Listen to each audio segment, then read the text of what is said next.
আসসালামু আলাইকুম। চলে আসছি বারোয়াখালী প্রাথমিক বিদ্যালয়ে সজ্জিত করার কাজে। তো এই গাছটি মাত্র আর্ট করলাম, আশা করছি আপনাদের ভালো লাগবে। আসলে আমার কাজগুলো আপনাদের কেমন লাগে অবশ্যই কমেন্টসের মাধ্যমে জানাবেন। তো চলুন আপনাদের এই সজ্জিতকরণের ক্লাসরুমের কাজগুলো একটু দেখাই। আমরা সকলেই কখনো না কখনো কিছু না কিছু আর্ট করার চেষ্টা করেছি।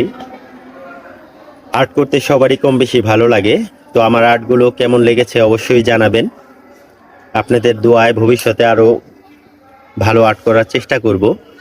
তো আপনারা আমাকে যারা সাপোর্ট করছেন তাদেরকে অসংখ্য ধন্যবাদ। সেই সাথে যারা আমার চ্যানেলটিতে নতুন তারা অবশ্যই আমাকে ফলো করবেন।